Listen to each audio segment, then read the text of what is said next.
time. As a pejorative or? Like bad. Yeah. Yeah, like they weren't being like, oh, queer people are great. Sarah writing book, pejorative, like bad. They were not using queer as friendly. And so I remember I didn't actually think that much about queer until I was in my 20s and I started hanging around with academics. Academics, early adopters, they sort of reclaimed the word. I sort of socialized loosely in a academic circle for a while in New York with people who were some of the original professors and academics who taught queer theory when, back in the day, and I really embraced the idea that by identifying as queer I could be saying, especially to people in my community, hey, this is me, all encompassed, this is my gender expression, this is kind of my gender identity in some ways, this is my sexuality, this is just me, I'm just kind of queer. And it just felt like the first time I was naming myself and not being named by someone else. Yeah, beautiful. I want to ask you about one more word, but before I ask, I just want to put out there that I think so often when we start talking about language in our communities, allies are often like, what's with all these words? Why can't we just be all human? And for me, I just wanted, before I ask you the next question, I just want to assert that as you're talking about this, language is so important in our communities, and that it's one of the only ways to speak to difference and then to also talk about rights and the lack of rights. So on that, I'm curious about another complicated word, sort of more broadly, is feminism and feminist. Again, this word appears in your bio as well, but this is still a word that a lot of young women still don't want to claim. And I'm curious, I know a little bit about your mom and the work that she was doing in school and bringing these kinds of texts home, but I'm curious about your relationship to feminism or feminist, as word or as a label.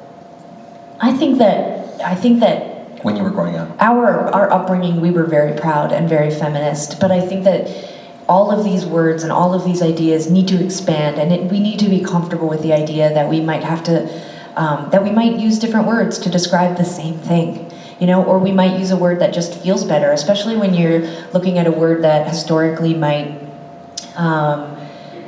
be distressing to some people, or might have not been inclusive enough, or might have been problematic. Yeah, these things, they were sort of imperfect movements, and so we have to be comfortable with changing them. I don't care, if all of a sudden we just all adopted a different word and we didn't want to use feminism or feminist, that's okay. But I also think that one of the things that is really important for me is that whatever words you use, I've heard too many people over my lifetime try to walk around the idea of men and women being equal, as if that is taking something away from men. And I don't care what you call it. All I am saying is that I would like to have equality. That's it. I'm not saying we have to take this away from you in order for us to get this thing. I don't care what the title is. Gaylord. It could just be called Gaylordism. It's the new umbrella word. Well, who do you think were some of your early queer and feminist role models growing up in the 90s?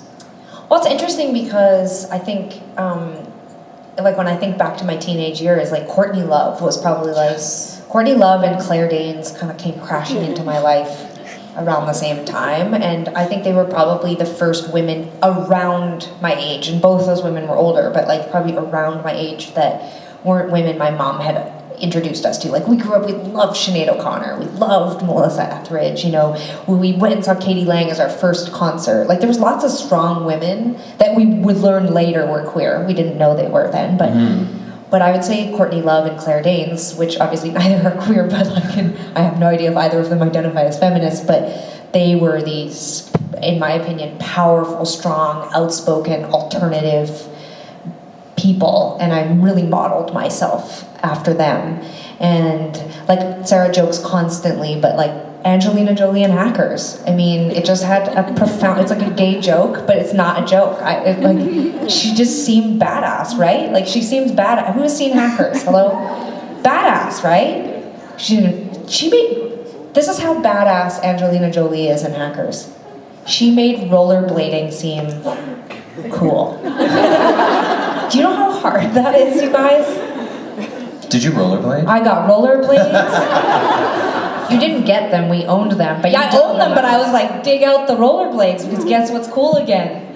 Rollerblading. But nope, just for one person, Angelina Jolie, and my mom's partner, Michael. But otherwise, it's lame. But I would strap on those rollerblades and my RCMP pants with my metal chain that went all the way down to my ankle, and I would rollerblade to high school. Whoa. Yeah. Whoa. I know, but I felt very empowered. I felt like, you know, all those women, like I've been going through a lot of photos of my teenage years. My room is covered. Like if I sat down with a gay person or a straight person, it does not matter, and I said to them, describe my room as a teenager. I really don't think they'd say, what I'm picturing is hundreds and hundreds of magazine cutouts and posters of men. And they have no shirts on. Sounds like my room. No shirt. That was my room. That was my room, and the only women who were allowed in my room were Claire Danes and Courtney Love. Otherwise, it was just a rash of men staring down at me, but I loved them. I mean, I wanted to be them. I came to understand that later, but at the time, you know, but those two women, they just really impacted me. They spoke their mind, and I loved it. And then we got into, my mom introduced us to, like, you know, Babes in Toyland and L7 and like the whole like rag girl movement in the Pacific Northwest. There was a great store in Calgary called The Attic, and we used to go there and get bootlegs, and then all sorts of political women came into my life, but those were my first ones. I mean, again, I don't want to be a downer, but I just have to be honest. Be you, okay? I've spent a lot of the you. last year really exploring my adolescence, and the fact is I didn't have anyone. You know, I think like Tegan, I admired cool girls, and I thought, like, you know, Billy Corgan was so rad, and I actually really just, I was missing that thing. Like nobody seemed to exactly line up with. Do you have one now? Oh yeah, I mean, a million. No, but the question was when we were young people. No, I know, but I just want a reference. Well, I mean, there's too many. I mean, the point now is that I'm so lucky. I mean, I have so many fantastic role models and people that I look up to, and whether it's writers or, you know, teachers, my friends, my parents. Like, I think back then I had sort of decided I was so different from everyone. I felt so isolated inside of myself that I really didn't know if there was anyone who I could look up to, because I actually felt so bad about myself that I just was like, well, I could never be like that person. So I didn't even know how to sort of like copy them or use them as an aspiration or anything. And I was like, I am exactly like Claire Danes. If we run into each other, she's gonna be like, holy shit. Yeah, Tegan really did have, I mean, we're really figuring this out this year, but Tegan had just really a lot of self-confidence and self-love, and I don't know if it's genetic, like she took it all from me in the womb or something, like just cellularly like sucked it from me, but I just came out being like, I felt like an alien, I really did. What about like teachers? Were there like teachers you had in high school that like were supportive, or guidance counselors, or anybody in the school system? Because for me it was like the school counselor. Did you? It was the school counselor. The school counselor. The school counselor. Tell us more. She was this woman with a lesbian.